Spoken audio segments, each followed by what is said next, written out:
ijuru duharanira kuzajamo atari ahantu ahubwo ari ukuntu.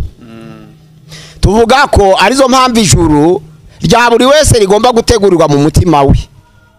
Rira jambo ryanditswe mu Migani igice ca 4 murongo wa 23 avuga ngo rinda umutima wawe kurusha ibindi byose birindwa kuko ari iby'ubugingo bikomoka, bigaragaza ko uzaja mu ijuru wese bizabikomotse mu mutima we. Nizo mpamvu urugendo rwo kuja mu ijuru atari amaguru ahubwo ari impinduka. Abantu benshi bavuga ngo ijuru agatumbira mu kirere, ariko impinduka iri mu mutima wawe niyo yemeza ko uri umwana w'Imana, kuri mu rugendo koko rwo kuja mu ijuru. Ico ubwami bw'Iroma bwifuza nuko itoro ritabaho, kizaba gishitse rero kizakibonetse. Ariko ijambo ry'Imana riravuze ngo uwo mutware uzaza azarimbura umurwa wera n'ubuturo bwera, kuko ariho batambiraga ibitambo by'Uwiteka Yerusalemu. Nuvuga iyo bashaka gutambira Uwiteka ni Yerusalemu, ariko we azarimbura ubuturo bwera, azarimbura umurwa wera, azasenya urusengero, asenye na vile ya Yerusalemu, ariko ngo iherezo rye rizaba nk'utembanwe n'umwuzure w'amazi. Bisobanura ngo nubwo azakora ibikomeye mu gihe gito, ariko nawe ntabwo azarama. Yasimbuye se muri 79 amara imyaka 3 gusa, atwara 79, 81 arapfa, aza gusimburwa na Domisiyani. Ubwo ingoma ye ibirahirimye abatebajwe n'umwuzure w'amazi. Mesiya rero yaramaze kubambwa, amaze kuzuka mu kigejana ca mbere, yari afite imyaka 30 atangira umurimo mu isi, ariko aja mu ijuru afite imyaka 33. Bisobanura ngo yari yaravutse mbere b'ikinyejana cya mbere, ariko aza kujya mu ijuru afite imyaka 33. Ico gihe rero afite imyaka 33 hari ku mutware witwa Tiberio. Ubwo Titus yaje gusenya Yerusalemu afatanije nase mu mwaka wa 70. Yesu yari yaragiye mu ijuru. Ubwo ariko Yerusalemu nuko yasibanganye birarangira kugeza na n'uyu munsi. Yerusalemu yarubatswe, ariko urusengero ntabwo rurasubiraho. Ubwo icyizere cy'abayuda ngo bazakuraho umusigiti, basubize urusengero kibi kimenyetso cyo kugaruka kwa Yesu. Ariko kuko abayuda bashaka urusengero batemera Yesu, bo ntibemera kugaruka kwa Yesu. Ahubwo abemera Yesu ntibemera urwo rusengero. Nubwo abemera Yesu nabavuye muri Judaisme bakaba abakristo, ubwo rero ntibemera urwo rusengero, ahubwo bemera Yesu. Ariko abo bashaka kugira ngo bazubaka ubwami bw'isi, bashize n'urusengero rwabo bakorera Imana yabo itarimo Yesu, nkuko byagendaga nyine bakora i Yerusalemu. Harandi mahanga yose menshi, kandi buri mahanga yagiraga ubwoko bwa Imana yabo. Abisirayeli bakagira yabo, n'amahanga akagira Imana yabo, andi mahanga yose bakagira Imana zabo. Ubwo rero bazi ngo bizongera bigaruke muri ubwo buryo, ariko noneho bibaha imbaraga zo gutegeka nkuko amahanga yabategetse. Twavuze abakarudeya babajana ari imbohe, abamedi n'abaperesi babategeka, abagiriki babategeka, abaroma babategeka. Ko Yesu Kristo yaje mu isi, abaroma ari bari ku ngoma. Nizo mpamvu ibyiringiro by'abayuda bivuga ko urwo rusengero ruzahasubira. Gutunganwa kose kw'abantu kuba kwarazanywe n'ubutambyi bw'abarewi, kuko niho abantu baherewe amategeko. Haravuga ngo ni iki gituma undi mutambyi abonekaho mu buryo bwa Melikisedeki atari mu buryo bwa Aroni. Melikisedeki ni Yesu, wabonetse nk'umutambyi noneho wisumba byose, utagira itangiriro ry'ibihe, utagira n'iherezo ry'ibihe. Noneho haza ubutambyi bwa Melikisedeki budasa n'ubutambyi bw'abarewi. Ubwo rero abarewi bajaga mu rusengero bagatamba bohereje umutambyi mukuru, ariko Yesu amaze kuzuka we mu ruhande rwe kwitorera umwenda ukingirije ahera watabutsemo kabiri, kugira ngo abantu bose bashaka kugera ku Mana be kongera kunyura ku mutambyi. Ahubwo bisa babwira Imana aho bari hose, kuko buri wese ahindutse umutambyi mu itorero. Ibyo Petero yavuze ngo muri abatambyi b'ubwami, muri ishanga ryera, muri abantu Imana yaronse kugira ngo mwamamaze ishimwe ryayo. Imana yabakwiye mu mwijima bageza mu muco w'itangaza. Abantu bemera Yesu bose ni abatambyi, buri wese yakwigerera ku Mana atagize atarinze kugira umuntu acaho, atagize umuntu acaho. Gusenga everyday, gusenga buri munsi. Nusenga uzanesha, nunanigwa gusenga uzaneshwa. Senga.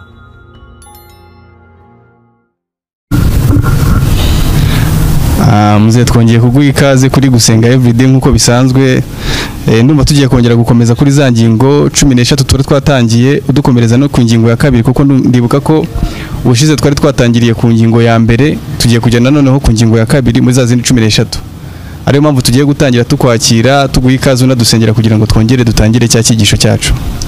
Mana turagushimiye, turaguhimbaje, uri kumwe natwe kuva twabaho kandi kuva kuremwa kw'isi wari ufite mu biganza byawe, nandi zo mpamvu kuba tukiriho nuko wadukunze kandi ukaba udufiteho umugambi, cyane cyane kubw'amagambo yawe.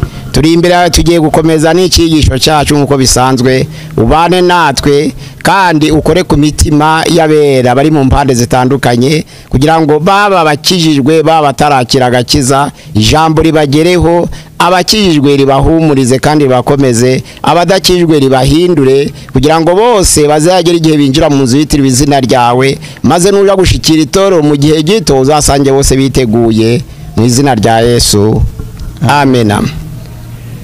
Turabashimiye abadukurikira kuri channel gusenga everyday nkuko bisanzwe. Twaganiriye ku ngingo imwe mu nyigisho ya eschatology, inyigisho zo kugaruka kwa Yesu, yari igizwe n'ingingo 13.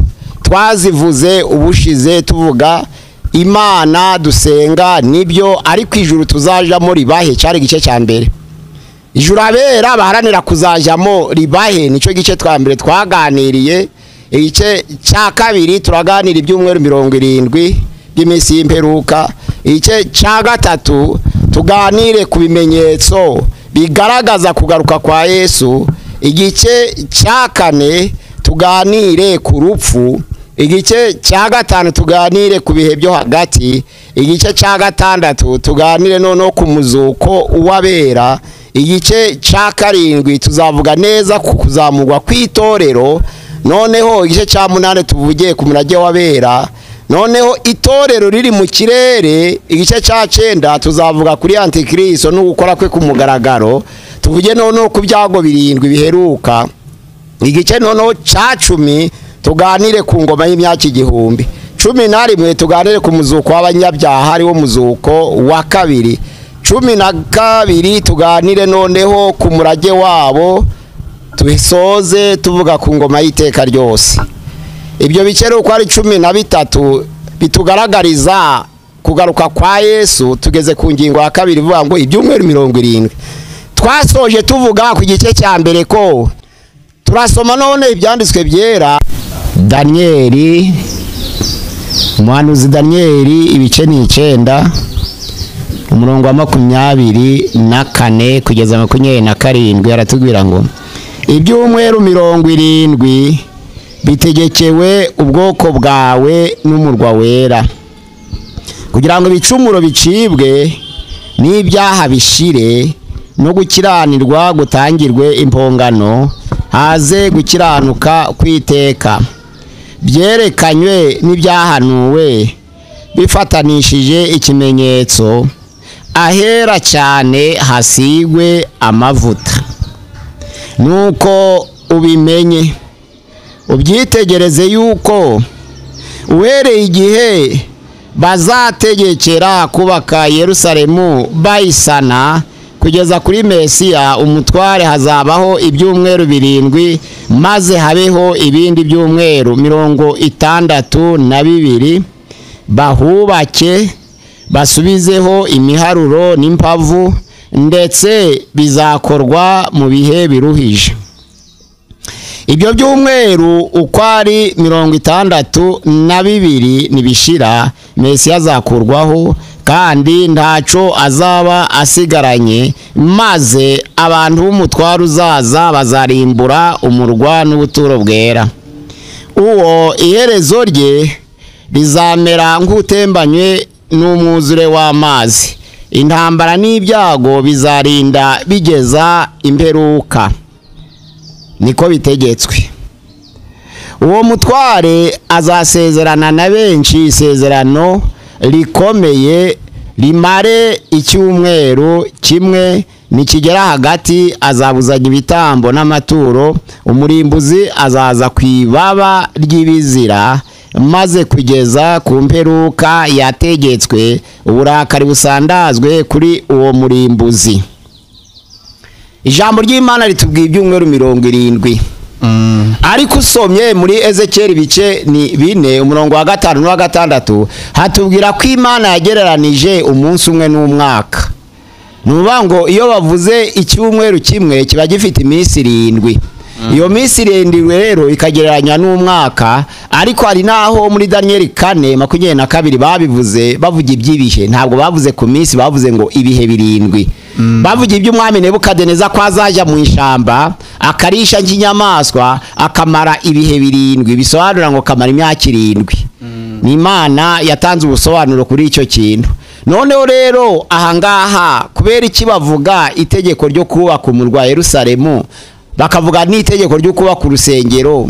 Ubundi Kuro yari umutegetsi ukomeye w'Abamedi n'Abaperesi, ariko Abakarudaya noneho rero bari barajanye bugwate, baranyaza ubwoko bw'Imana, Abayuda babajana i Babuloni. None itegeko ry'Uwiteka niryo ryasize Kuro amavuta, nkuko byanditswe muri Yesaya 45 umurongo wa 1 kugeza 5 bavango ibyo nibyo Uwiteka avuga by'umwami Kuro uwo yimikishije amavuta. Uw'Imana yatoranije nubwo yaba atari mu bwoko bwayo, Imana imwimikisha amavuta kugira ngo imufashe imuneshereza amahanga. Nebukadineza rero yaratoraje nk'umugaragu w'Imana. Imana Abisirayeli bayigobeye, Abayuda bagomeye Uwiteka, Imana itoranya Nebukadineza nk'umugaragu wayo kandi ari umunyamahanga. Irongera noneho ashize mu bubata ubwoko bw'Imana. Ijambo ry'Imana avuga ngo yabashize mu bubata mu buryo bukabije, kuko Zakariya abivuga igice cya 1 umurongo wa 12 ngo Uwiteka yari yagize ngo Nebukadineza arabababaza buhoro, ariko arishungerezwa ngo abababaza cyane. Nizo mpamvu Imana yahisemo gutoranya Kuro umugaragu wayo ikamwimikisha amavuta kugira ngo imuneshereze amahanga. Noneho rero atere i Babuloni, asenye, akure mu maboko ya Nebukadineza ubwoko bwayo kugira ngo busubire Yerusalemu. Niko byagenze. Ezira igice cya 1 ku murongo wa 1 ku murongo waho wa 1 kugeza ku murongo wa 13 havuga iby'umuhamagaro wa Kuro, ko Imana yamutegetse ngo narekura ubwoko bw'Imana buje gukora umurimo w'Imana, bubaka urusengero aho ngaho. Noneho hariya 6 umurongo wa 3 bavuze n'iby'ibyo rusengero. Ahangaha rero turabanza kureba n'uruhe rusengero, kubera iki ijambo ry'Imana ryagereranije urusengero kandi risobanura kugaruka k'umwami Yesu.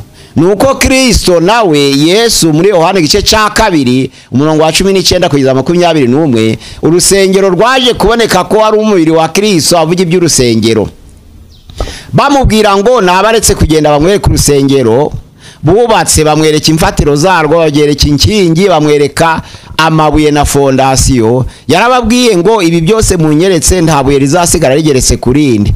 Ariko Yesu avuga ngo nimusenyure urusengero nzarwubaka mu minsi 3. Ntabwo yavugaga urusengero rw'amabuye, ubwo yavugaga umubiri we. Niko ijambo ry'Imana rivuga.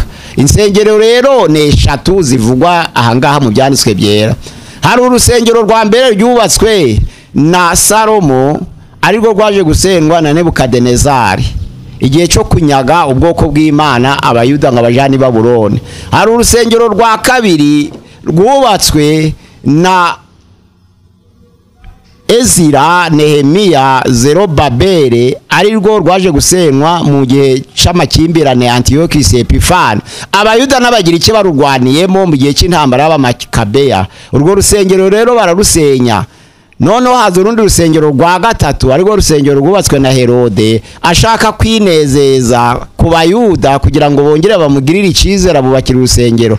Ijambo ry'Imana rivuga ko rwubatswe imyaka 46.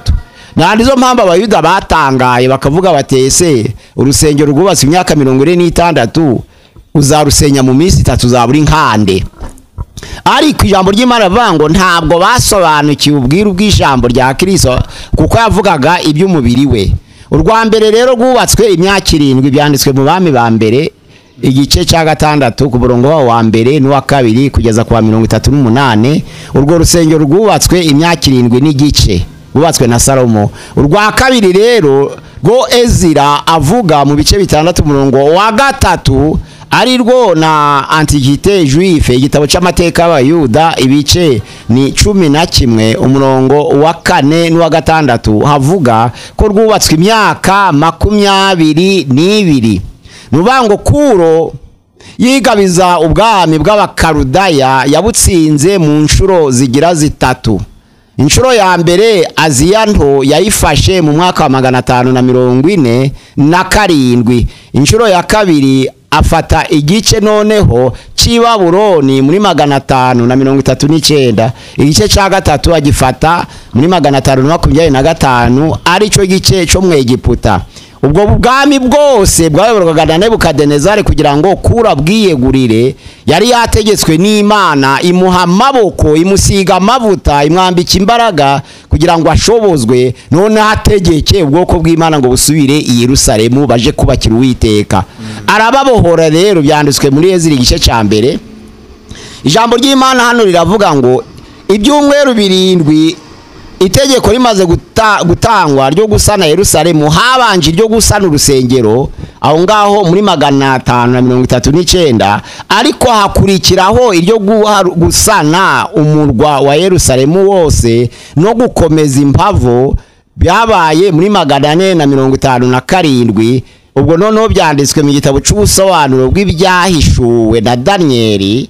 Iryo jambo niho riboneka, bivuga ko muri 457 ari itegeko ryo gusana imbere mu murwa Yerusalemu ryasohotse, ariko noneho iryo gusana urusengero risohoka muri 539. Baragenda barubaka bayobowe na Zerubabeli na Yeshua na Ezira na Nehemiya. Icyo gihe Yeshua yari umutambyi, basana urusengero barwuzuza mu myaka 22. Urwo ni rwo Nehemiya noneho ibice 6 umurongo wa 15 yategetswe kugenda kubakira inkike z'i Yerusalemu kugira ngo huzure. Hano ijambo ry'Imana rero avuga ngo ibyumweru 7 daboro, kuko icyumweru kimwe ari iminsi 7 kandi umunsi umwe akaba ari umwaka. Ubwo ibyumweru 7 ni iminsi 49, isobanura ngo ni imyaka 49. Ijambo ry'Imana riravuga ngo ibyumweru 70 bitegekewe, nuvuga ngo kugeza igihe cyo kugaruka k'Umwami Yesu, do bitegekewe ubwoko bwawe n'umurwa wera. Ubwoko bw'Imana bavugaga n'Abayuda, umurwa wera ni Yerusalemu. Ubwo ibyumweru 7 imyaka 49. Ijambo ry'Imana riravuga ngo nuko ubibenye utangiriye igihe noneho basohoye itegeko ryo gusana umurwa, hasize ibyumweru 7, harongera haza ibyumweru 62, bisobanura ngo yari imyaka 49. Bya byumweru 62 rero ukubye 7, buri cyumweru kigira imyaka 7, niyo akubye 7, 62 gukuba 7 biba 434. Ubwo noneho ibyo nibyo bizarangira kugira ngo Mesiya akurweho. Ijambo ry'Imana riravuze ngo bya byumweru 70 birimo 7 hagakurikiraho 62 bikaba 69. Wabyongeranya noneho imyaka 49 kongeraho imyaka 434 bikaba imyaka 483. Ubwo rero utangiriye igihe bategetse gusana umurwa w'imbere muri 457, ugafata 483 ugakuramo 457, arasigara 26. Ubwo noneho ni 26 nyuma ya Yesu nibwo Yesu yaje mu isi, arabatizwa na Yohana umubatiza. Ariko ijambo ry'Imana riravuga ngo uwo Yesu aravuga ngo nuko ibimenye ubyitegereze yuko uhereye igihe bazategekera kubaka Yerusalemu bazayisana kugeza kuri Mesiya, nukugeza kuri Yesu umutware. Hazabaho ibyumweru 7 ni 49, maze habeho ibindi 62, ubwo ni 434. Bahubake basubizeho imiharuro n'impavo, ndetse bazabikora mu bihe biruhije. Ntabwo Abayuda bose bishimiye gusubizaho urusengero, benshi barwanyaga umurimo w'Imana mu gihe ca Nehemiya, bubakaga abandi babaseka, abandi babakwena. Nizo mpamvu Nehemiya yategetse ngo bamwe bubake abandi bafashe intwaro, kuko hari ibitero byabagagaho bubaka inkike. Ariko ijambo ry'Imana riravuga ngo mu minsi 50 inkike ziruzura, umurimo uruzura. Ababarwanyaga barimo Sanibalati na Tobiya na Goshe w'Umwarabu baramwara. Ubwo umugambi w'Imana kugira ngo ikure mu maboko y'abakarudaya abayuda bari barajanwe ari imbohe, wari umugambi wo kugira ngo bubake urusengero wongere batambe ibitambo basabane nayo by'ukuri, kuko harayisikire igihe kirekire Yerusalemu yarasenyutse. Ariko hano aravuga ngo nibigera kuri Mesiya azakurwaho, kuko azagambanirwa nyine n'abayuda kandi ntaco azabasigaranye. Ntabwo Yesu yabambwe ku bushake bwe, ntabwo ari we kubambwa, ahubwo ibyaha byacu n'imbabazi ze yemeye kwikorera ibyaha byacu kugira ngo abambwe ku bwacu. Ntaco azabasigaranye, bisobanura ngo kubambwa kwe nubwo azaba kuwe mu isi ntabwo kuzaba kumuturutseho, ahubwo kuzaba guturutse ku byaha byacu, ko umugambi ari ukugira ngo yikorere ibyaha by'abari mu isi babone ubugingo buhoraho.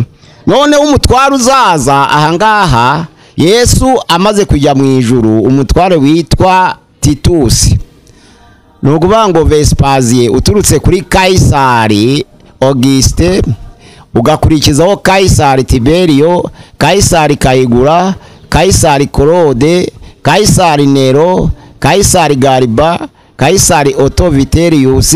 Mu mwaka wa 69 nyuma ya Yesu, Otto Vitellius amaze gupfa, amaze umwaka umwe haje kwima witwa Vespasiye. Uwo Vespasiye rero muri 69 yatwaye imyaka 10 yageza muri 79, niwe wari se wa Titus. Ubwo ari Kaisari umwami w'abami w'i Roma, Titus umuhungu we yari umukuru w'ingabo za Roma. Ubwo barabyumvikana. Titus abwira se ati kugira ngo abakristo bazashire ku isi biroroshe cyane, abishwe bose bazira ubutumwa bwiza bakomoka i Yerusalemu. None kwica abakristo ntabwo byamara itorero kandi aho bakomoka hubatse, ahubwo ndaguha ingamba zo kugira ngo abakristo bashire ku isi n'ugutwika Yerusalemu.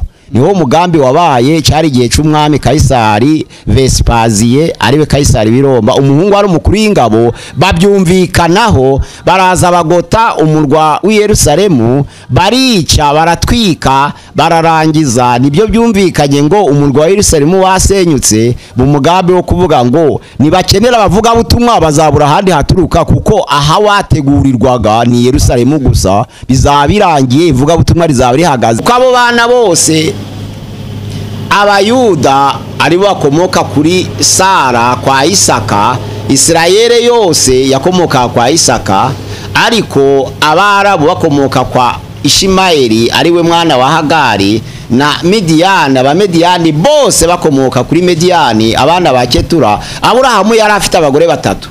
Yagize Hagari nyina wa Ishimayeli, agira Sara nyina wa Isaka, agira na Ketura nyina wa Mediyani. Byanditswe mu Itangiriro 25. Abo bose umurima warazwe Aburahamu igihe Imana yamuhamagaraga ngo haguruka uve mu gihugu cy'iwanyu uje mu gihugu nzagutegeka, cyari Kanani, yari Palestine y'isi. Ni Palestine.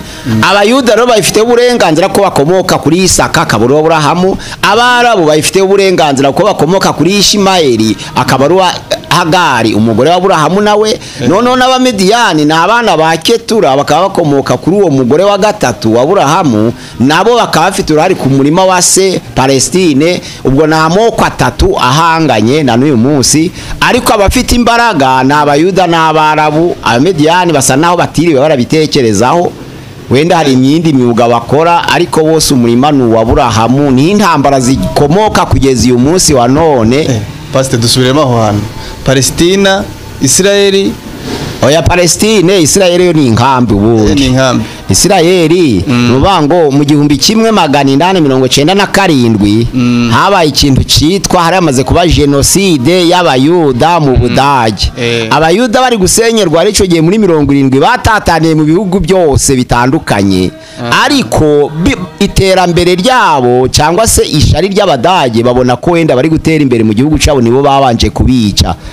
Amahanga rero araterana kuri ico kibazo, aravuga ati kugira ngo n'abatuye mu bindi bihugu icyo kibazo kitazabuka bakicwa kandi bafite igihugu cyabo bakomokaho, ahubwo haba itegeko ribatahura ku mugaragaro aho bari ho ritahura Abisirayeli, batahura aho batataniye hose mu isi yose. Wanze gutahuka nta kibazo, ariko ryari itegeko ryeme ngo aho bahungiye hose batahuke. Ubwo rero baravuga bati ubwo Palestine yubatswe n'Abarabu nabo bagiye kubaka umusigiti aho urusengero rwabaga, bitewe nuko nabo bari bafite ishari ko abayuda bagira urusengero badafite ahantu. Ubwo rero muri 622 niho za karavane z'Abisilamu zavutse, kuko Mahome yavutse muri 570. Noneho 622 muvema yabo bava Imaka bimukira Medini. Noneho 632 arapfa. Amaze gupfa rero yari amaze kugira abantu bamugana babayoboke kandi bavuga kuri ico kibazo ca Palestine, nibwo bahagurukanye ingoga kuva muri 638 bari batangiye gusiza. Ese pastor tugendeye kuri ayo mateka ari Abisilamu muri ku mwana kuri Ishimayeli na Nuza na Isaka kuri Sara bakomoka kuri Abrahamu, bakomoka kuri abana be none ntabwo ari Abisilamu ahubwo n'Abarabu. Nuvuga ngo Islamu ni idini, ubwoko n'Abarabu nibo bakomoka. Nukuvuga bagiye bavangavanze n'ubundi mu Bisirayeli n'ubundi hagiye harimo Abisilamu. Oya ndi kuvuga hari umwisirayeli waba umwisilamu, hari n'umumerika Abamerika b'Abisilamu, hari n'Abafaransa b'Abisilamu. Birabyihebese byateraga igihe muri babagore batatu Abrahamu. Ntago wavuga ngo rukuru no mugore ni wabyaye umwana ukomokaho. Oya bibyo biratandukanye. Nukuvuga ngo idini ritandukanye n'ubwoko. Nuvuga ngo Isaka yari umwana wande wa Sara, abyara noneho Yakobo niwe Isirayeli yose. Noneho Isirayeli yose irimo Abayuda n'andi miryango. Noneho kuko Abrahamu yabyaye Ishimayeli imbere ku itegeko rya Sara, amubwiye ngo nacure Hagari umuja we, aramucura mu byaro Ishimayeli, niwe baje kwangaza aza kuzakomokaho noneho n'ibihugu by'Abarabu muri ubwo buryo. Ari naho haturuka se bwabo hanuzi njya numva bavuga ngo ubwo ngo ntago Yesu azagaruka Abisirayeli batari basubira, niba ari mu bataratahuka. Baratahutse, gutahuka baratahutse mu 1897. Amahanga yose yarateranye nyuma y'iyo genocide, noneho baki ikintu citwa mouvement sioniste, kuvuga ngo gutahuka kwemewe kw'Abayuda b'Isiyoni nyine baje mu gihugu cyabo ko gihari. Ariko kuko Abarabu bari barubatse urusengero nk'Abisilamu nabo nk'idini ryabo, kuko n'Abayuda nabo kuvuga ngo basubire i Yerusalemu baje kubaka urusengero ni murimo w'Imana. Ariko n'Abarabu nabo bati natwe dukorera Imana mu izina rya Ishimayeli. Noneho ro kuko Mahoma ariwe muhanuzi, natwe turahashira musigiti, kuko Titus yari yararuranduye n'imfatiro n'amabuye na fondation hasigariraho. Ubwo nyuma y'iyo myaka yose urusengero rumaze gusenywa rwa Yerusalemu, niho baje barahasiza bashira umusigiti. Ubwo noneho rero abamidiyani bo baketura ntibarwana, baricecekeye basa n'abicecekeye, ariko ntabwo bazi ibyo babitse. Ubwo wenda bategereje kuri ya ntambara izasoza isi, kuko amateka yemeza ko biritewe na kiriya kimenyetso gisigaye kugira ngo Yesu agaruke cyo kuba ku rusengero rwa Yerusalemu, bazabanza gukuraho umusigiti n'ubundi kubw'isezerano ry'isezerano rya kera rivuga ngo ntabwo umwana w'inshoreke azaraganwa n'umwana w'isezerano. Ubwo Abayuda bagenderaho ntibazi ko ibintu byahindutse, kandi abo bana bose Abrahamu arabemera, rero nabo bafite uburenganzira bwo kwashira umusigiti. Ariko none abazagira imbaraga nibo bazahasigara. Ubwo nico gitegerejwe, ubwo ico kimenyetso kubera kitaraba ntituramenya icyerekezo. Abayuda rero bageze Yerusalemu batahutse babaha inkambi. ariko mu gihugu ca Palestine. Ubwo none icyo gihugu ca Palestine bashizemo iyo nkambi ya Isirayeli niyo yaje kuba Isirayeli, ariko muri Palestine barwana buri munsi. Ariko ko basanze Yerusalemu irimwo Abarabu baravanze, baraje babaha inkambi, bo barakorana barivanga, ariko urusengero ntirwongera kubakwa. Umusigiti ni uhari kugeza uyu munsi wa none, kubera nyina Sara ariwe mugore w'isezerano. Ubwo rero iyi myaka 400 twavuze na 47 aho itegeko ryo gusana imbere mu murwa ryasohokeye, hahise ibyumweru 7, harongera hashira 60, hongera bagira 62 biba 69, noneho babikubye izo nshuro biba 483 imyaka. Ukuramo rero iyo myaka 457 hasigara imyaka 26 ariyo Yesu yajemo. Atangira umurimo, arabatizwa, atangira umurimo, awukora imyaka 3 n'igice, noneho arabambwa, arazuka ku munsi wa gatatu. Nyuma ku munsi wa Pentecote ubwo yari yamanuye umwuka wera, yazamutse nyuma y'iminsi 40 yo kuzuka kwe. Ubwo ni umwuka wera yamanutse, itorero riravuka, ariko Yesu yagiye mu ijuru. Ubwo rero abayuda bo ntibemera itorero, ariko abayuda bihanye ntibabita abayuda, ahubwo babita abakristo. Nkuko n'abisilamu bihanye bahinduka abakristo, ntibongera kwitwa abisilamu. Judaisme ni idini niho bishingiye, idini ry'abayuda ryakorera Yerusalemu kugeza na magingo nayo. None abanga haravuga ngo umutwaro uzaza azakuraho ubuturo bwera, ariko hano ahubwo iyo muri Danieli ibice 9 umurongo wa 26, ibyo byumweru uko ari 62 nibishira Mesiya azakurwaho. Nirwo rupfu rwa Yesu twari tumaze kuvuga no kuzuka we, kandi ntaco azaba asigaranye, azaba azize ibicumuro by'abantu, maze abantu b'umutwaro uzaza nibo Baroma, aribo bategekwa na Titus, baje bagasenya Yerusalemu bakayikuraho. Bazarimbura umurwa wera n'ubuturo bwera, ubwo gutamba guhagarare. Ubwo herezo rye rizaba n'utembanwe n'umuzira w'amazi, azaba ari umutware, umwami w'abami, ariko arama igihe gito, ariko intambara n'ibyago bizarinda bigeze imperuka.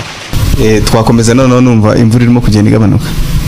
Anga twari tuvuze ngo ibyago bizarinda bigeza imperuka, niko bitegetswe. Bisobanura ko nyuma yo gukugwa kwa Yesu mwisi no gusenya umurwa wera no guhagarika ubuturo bw'Uwiteka, habaye ibyago bihoraho, kuko abanyetoro ntabwo bigeze bagira umutekano, kandi ryari isezerano rya Yesu Kristo ari kumwe n'abigishwa. Yaravuze ngo niba batoteza bakababeshera ibibi byinshi, muzanezerwe, kuko niko batoteje n'abahanuzi bababanjirije, Yesu abategura ko batazagira amahoro Yesu ataragaruka mu bwiza bwe. Nukuvuga ngo Yesu amaze gukurwa mu isi, abigishwa bageze ikirenge muce, nabo baratotejwe baricwa, ngo kugeza igihe Yesu azagarukira bazaba itorero ritizigera rigira umutekano na hato riri mu isi. Satani rero kuko yagabanya isi, akaba ageza amaboko kucashaka hano ku isi, ariko tukaba dufite umurengezi udusabira ku Mana ari we Yesu Kristo witambiye ibyaha byacu. Nuvuga ngo tuzabaho kuko dufite ubugingo buhoraho, ariko ibyago by'isi byo bizahorana n'abera, kuko ari isezerano rya Kristo. Ibyago bizahoraho kugeza igihe Yesu azagarukira mu bwiza bwe gushikira itorero. Ibyo byumweru bibaye 69. Tugeze rero ku myumvire abantu batandukanye.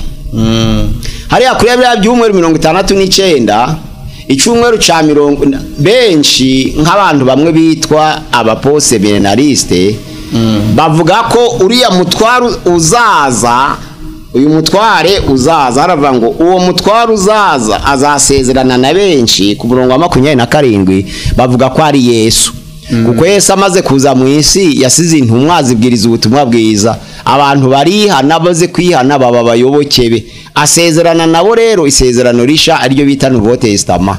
Ariho mu Baheburayo ibice 10 umurongo wa 5 havuga ngo ibitambo n'amaturo ntiwabishatse ahubwo wanyiteguriye umubiri. Nizo mpamvu mvuga nti ndaje, mpera ko ndavuga ati ndaje. Mu muzingo w'igitabo niko byanditswe, zanywe no gukora ibyo ushaka. Nukuvuga ngo Yesu amaze kuza, ubundi ubutambyi bw'Abalewi bwarahagaze. Bwarahagaze kuko batambiraga mu rusengero, ariko Yesu amaze kuvuga ko urusengero ari we, ubutambyi bw'Abalewi burakomeza kubatemera Yesu, ariko kubamwemera burahagarara. Pastor, ahantu hasobanure neza. Yego. Nukuvuga ngo ubutambyi bw'Abalewi babagaho n'ubundi bitewe n'amaturo babaga bahawe, kuko nta mugabane wundi bari bafite. Bari barasinye ko nta mugabane gakondo. Ibahingaga nta kindi kintu bakoraga, kuko barabatambye. Byahise birangira abatemera Yesu nibo abatemera Yesu bo bagakora ugakomeza gukora iyo mihango, kuko idini rya Judayisime n'ubu rirahari. Ryubahiriza iyo mihango yabo y'Abayuda Yesu atemera. Ariko abemeye Yesu ibitambo n'amaturo byavuyeho. Urusengero noneho ruhinduka umubiri wa Kristo Yesu. Ubwo niko abapose milenariste babivuga, ndagiye kuvuga uburyo abantu babyumva mu buryo butandukanye. Yesu Kristo aje, ijambo ry'Imana yavuga ngo niba wico gihe umwenda ukingirije ahera watabutsemo kabiri kugira ngo hategurwe buri wese yigerereyo. Ubwo rero abitorero bo ntabwo bongeye kwemera bwa butambyi bw'Abalewi, ariko abatemera Yesu rya dini ryakomeje kubaho. Ubwo nuvuga ngo urusengero ruvuyeho muri 70 niho byatatanye birasibangana nyine barusenye, kuko basenye umurwa basenya n'ubuturo bwera. Yesu ubwo pastor, noneho abatambyi b'iki gihe bo abo nakita nk'abatambyi, ubwo wenda tuvuge insengero zitandukanye, amadini atandukanye, churches zitandukanye. Yego. Ubwo zo ubutambyi bwazo bushingiye kuki? Ubundi ubutambyi ni imibiri noneho. Kuko none itorero uyu munsi wa none ntabwo ari amatafari, ubwo itorero ni inzu y'umwuka. Ubwo rero ubutambyi ntabwo bugikora mu nzira y'ubutambyi, ahubwo ubu ngubu hari abanyamuhamagaro bayobora itorero bagahabwa ibibagenewe bibakwiye nk'uko ijambo ry'Imana ribitegeka. Umukozi atwiriye ibihembo, ndetse Paulo akabikomozaho mu Bakorinto wa mbere 9 ku murongo wa 11 kugeza ku wa 14 ngo niba twarabibye n'iby'umwuka namwe mwari mukwiye gutekereza ngo tubasaruremo iby'umubiri, kuko nabanyumba kumihanze n'abakuru b'imidugudu barabihabwa. Kanswe tubagaburira ijambo ry'Imana, yaravuze ngo mbese ko abandi bisi babihabwa, kanswe tugabura ibyera. Ariko se mu by'ukuri ubwo byari guhita bigendera nka kuri Abalewi byari bimeze, cyangwa nabo hari ukuntu? Oya, uko itorero ryubatswe nuvuga ngo abakozi bose b'Imana bakwira ibihembo, ni itegeko Yesu yasize. Yaravuze ngo mugende inzu bazabakira murye. Icyo Yesu atasize ni igipimo cyo kuvuga ngo uhembwa ngahe, ariko gutunga ubuzima bwawe aho babwirije ubutumwa bwiza iyo bafashijwe nabo bagutekerezaho. Iryo ni ituro ryivuga butumwa, nta kibazo, rinaratangwa na n'uyu munsi wa none. Ntabwo waje kubwiriza ahantu batakugaburira cyangwa bakugenza ubusaba na kwishurira transport, ibyo biremewe. Niba twarabibye by'umwuka dusarura nyine iby'umubiri nk'uko Kristo yatanze iryo sezerano. Ariko bwa butambyi bwo kongera gutambirirwa n'umutambyi ukomeye mukuru, no kugira ibintu utanga runaka byashe kubabarirwa, abyo nibyo byavuyeho. Ntaco watanga ngo Imana ikubabarira ibyaha, kereka igitambo cyabaye kimwe. Yesu Kristo yitambye rimwe aba igitambo cy'iteka, abamwemeye bose bakizera izina rye, ako kanya bahindura abaha ubushobozi bwo kwitwa abana b'Imana nta rubanza. Nizo mpamvu mu Baroma 8:8 avuga ngo abari muri Kristo Yesu nta teka bazacirirwa. Nizo mpamvu bivuga batyo. Ubwo ribyo by'umweru 70 hasigaye kimwe, twageze kuri 7 tugera kuri 62 bigera kuri 69 bigeze kuri Mesiya. Abantu rero batangira kubyumva buryo butandukanye. Baravuga bati uyu mutwaro uzaza kuko azakuraho ibitambo ni ubutambyi bwa Kristo nyine bwasimbuye ubutambyi bw'Abalewi. Abo ni abaposte milenariste batemera ingoma y'imyaka 1000. Ahubwo Yesu agiye kuza mu gihe gito, noneho ajana bera mu bwami bw'iteka birangiye. Ariko noneho aba milenariste bo bavuga ko iyi minsi imyaka 1000 ari mu buryo bw'umwuka, nkuko nyine n'abapose bavuga ngo tuzi mu ngoma ya Kristo Yesu amaze kuzuka twinjiye mu ngoma ye. Ubwo nuvuga ngo nta yindi ngoma y'imyaka 1000 izabaho. Ntayo bategereje. Imyaka igihumbi yararangiye, ubwo turayirangije, ahubwo tugiye kuja mu ijuru. Aba amenenarisa bakaba bati ni mu buryo bw'umwuka babivuze, ntabwo ari imyaka igihumbi bazi. Iyo umuntu akirijwe ku giti cye yinjira mu ngoma ya Yesu Kristo. Ntabwo abantu binjira mu ngoma ya Yesu. Ase wa mugane ko kuzuka nyuma wenda y'umuzuko w'abantu, nyuma yo kwisirangira ko wenda numva izuba ritazajya riva ngo ryongere rirenge, iyo myaka igihumbi ubwo izabarwa gute? Niba ni imyumvire itandukanye niyo ndi gukomozaho, mvuze ko hari ababyumva mu buryo bw'umwuka ko imyaka igihumbi itazabaho, aba amenenarisi. Noneho bashigikiwe n'abantu bakomeye, bari aba post amenenarisi bashigikiwe n'umuntu ukomeye witwa Daniel Witibi umumerika, naho bariya ba amenenarisi bashigikiwe n'uwitwa Abraham Kiyupa, no bariya noneho ba prebenarisi ale b'amatoro ya gipantekote arimo bashigikirwa n'uwitwa Scofield. Ni ukuvuga ngo Yesu Kristo ko agiye kuza mu gihe gito, noneho itoro rikazamurwa. Iriya myaka 3 n'igice, icumweru ca 70 kigeze hagati, noneho rero iyo myaka 3 n'igice yo gukora kwa Antikristo ku mugaragaro, ntabwo itoro rizaba rikiri mu isi, niko aba premenariste bavuga.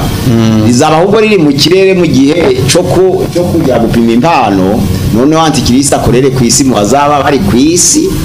Noneho rero mu cyumba mu gice ca 2 cy'imyaka 3 n'igice byanditswe mu byahishuye hariya ibice 11 umurongo wa 7 kugeza kwa 14, hazaba ari igihe cyo kweza umugeni. Nico gihe babahamya babiri bazamanuka noneho ku isi kugira ngo banyure mu nzira y'urupfu, noneho babone gusanga itorero. Iryo toro nimanuka ku isi nibwo rizimana nabera imyaka igihumbi.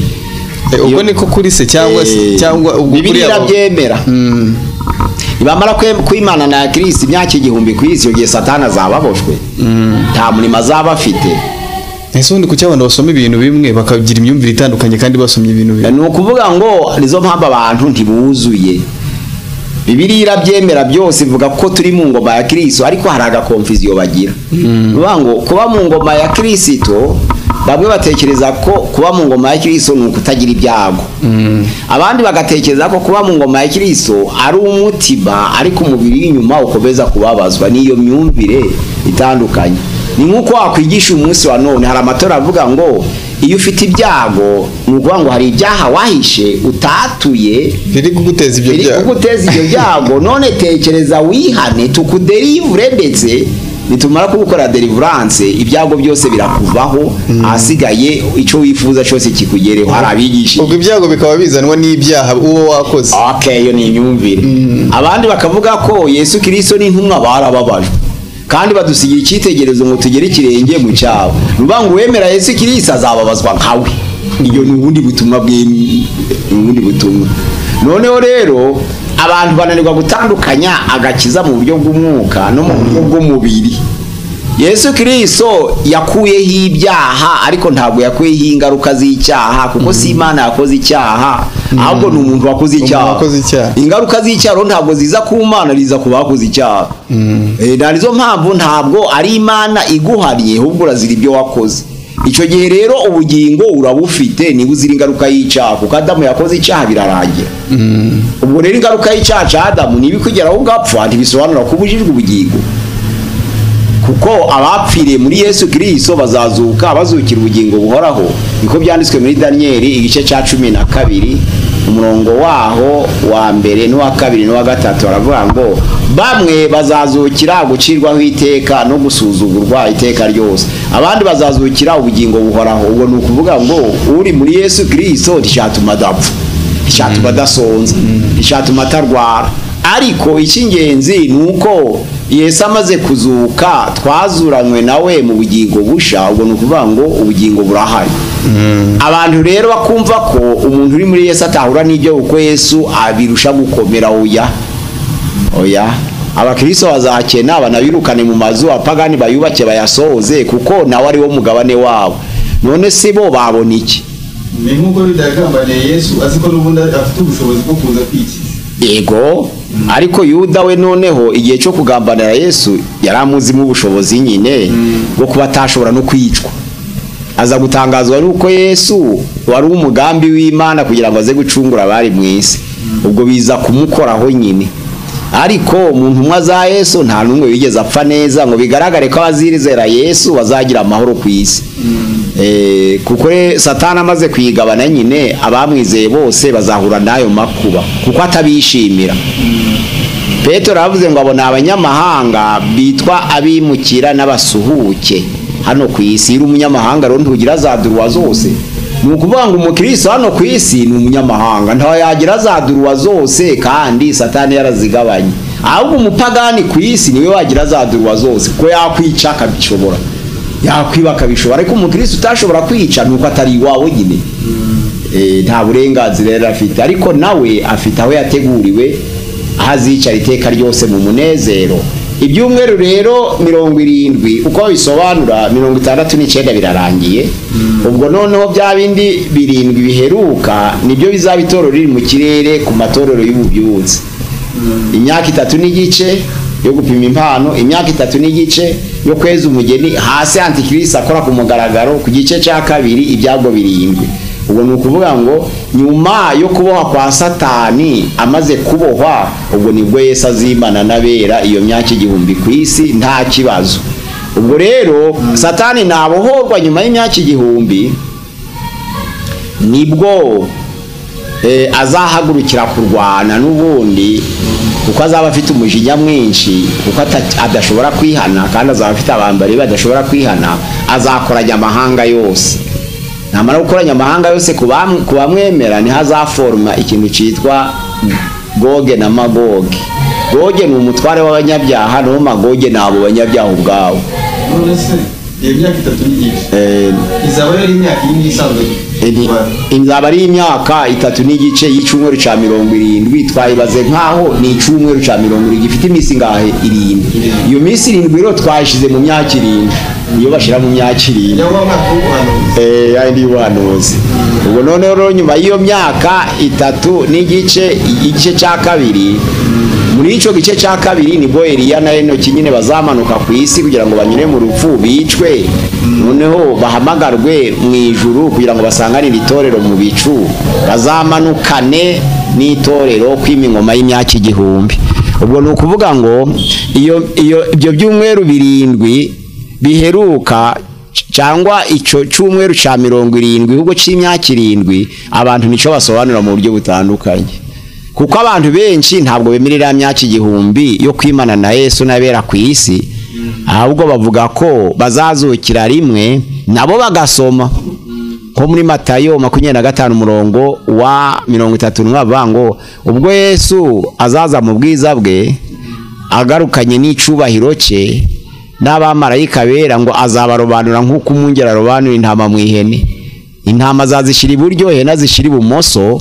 None habwira bari iburyo bwe ati muza abo data yahawe umugisha muraga ubwami bw'iteka mwasezeraniwe kuva kukuramwe kwisi, kuko nari nshonje muramfungurira, nari nambaye ubusa muranyambika, nari mfite inyota mu mbico kunywa, nari ndwaye muransura, nari ndi mu nzu y'imbohe muransura. Noneho bibatangaze nari umushitsi murancumbikira. Ibyo ngibyo azabivuga ari kubwira bari iburyo, abasa n'ihene bari ibumoso bari kubyumva. Noneho nabara gusezeranya abo ngabi byiza hamagara bari ibumoso ati namwe muze hano mwinjire mu muriro wa Satani aho muzahekegera amenyo, muzarira no guhekenyera amenyo. Ubwo noneho rero batandukanijwe na Yesu, bo ntibemere ko abera bazazuka mbere, noneho bakazukana ubwiza bw'Imana, noneho bakimana na Kristo ya myaka 1000 abanyabyaha batarazuka bazazuka ku muzuko wa kabiri. Bo ntibemera ibyo, ariko byose kubivuga ni byiza, byose biri muri Bibiliya. Oya ntabwo ibingibi ari ngombwa kubimenya.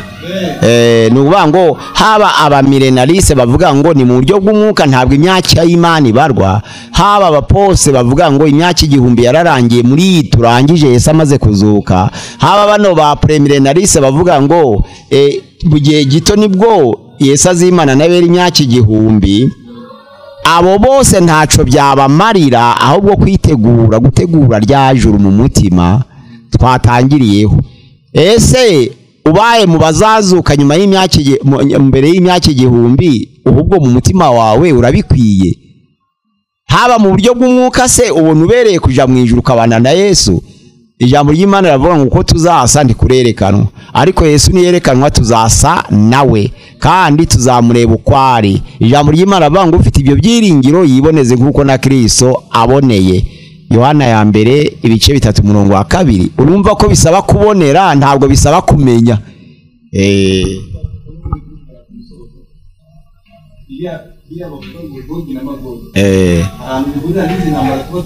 Oya. Nuvuga ngo babandi batemera imyaka 1000 Yesu azimana n'abera bavuga ko ari Goge na Magoge. Ariko abemera ko Yesu Kristo azimana n'abera imyaka 1000 Goge na Magoge izaba nyuma ku muzuko w'abanyabyaha.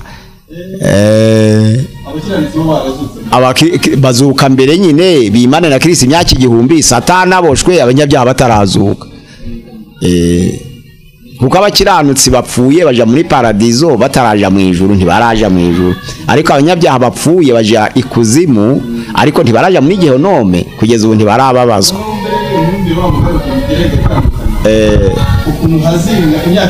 Ego ego oya, bamwe bavuga ko ku gice cya kabiri cy'imyaka 7 ariyo myaka 3 n'igice ku byago 7 bizabamara. Isi zabiraho, ariko Yesu ari kumwe n'abera. Nukuvuga ngo za ntumbi zizarangira kwicwa mu byahishwe 11 bazarambarara, noneho rero ku isi bashire. Ya myaka 1000 Yesu ari kumwe n'abera, abanyabyaha bazaba barashize muri ya myaka 7 hubwo itorero riri mu kirere. Oya, wenda zaba ariyo ngiyo Yesu Kristo ari kumwe nayo, ariko kuko afite ubushobozi bwo none se Yesu ritiri kumwe, Yesu turi kumureba, Yesu azaba yiriho. Azaba yiriho nkuko niya yiriho uyu munsi wa none, ariko tukaba ari kumureba. Ni muri ubwo buryo Yesu ntajya atandukana n'isi, ahorana n'abera iteka ryose, ariko kumureba bisagira ngo ubanze waje mu ihushurirwa ugira ibihe byiza, ugire kwerekwa, none hakwiyereke mu ishusho igaragara. Naho ubundi Yesu Kristo ntava mu bantu. Ikindi kuko azamanukana n'abera bakimana ingoma y'imyaka 1000 ku isi, ntabwo uzaba afite umubiri w'ubwiza utawufite yamuboda. Imana yacu rero idusange kugira ngo iki cyumweru ca 70 naco abantu barusheho kwitegura, kuko icingenzi cha inyigisho zo kugaruka kwa Yesu ni ukwitegura, ntabwo ari ukubimenya, ahubwo ni ikihe cyatuma ugaragara ko witeguye. Nabyo tuzabibona nyuma y'izi nyigisho, ariko kwitegura, waba ubizi waba utabizi, abantu bigishwe kumenya icyaha. Ubwo rero cyatumye mvuga ngo dutegure umutima nk'ubwami bw'Imana, nk'aho ijuru riri, nuko ariho hategurirwa n'ubugingo. Ufite umutima muzima afite n'ubugingo buhoraho. Imana yacu idufashe kandi ikomeze abari mu rugendo, kugira ngo Yesu nagaruka aje gushikira itorero he kuzagira n'umucikanirwa, kuko ijambo ry'Imana rivuga ngo ntabwo Imana yatindije isezerano ryayo, ahubwo irategereza kugira ngo abantu bose bihane, kugira ngo bazabone ubugingo buhoraho. Imana idukomeze kandi dufashe mu izina rya Yesu.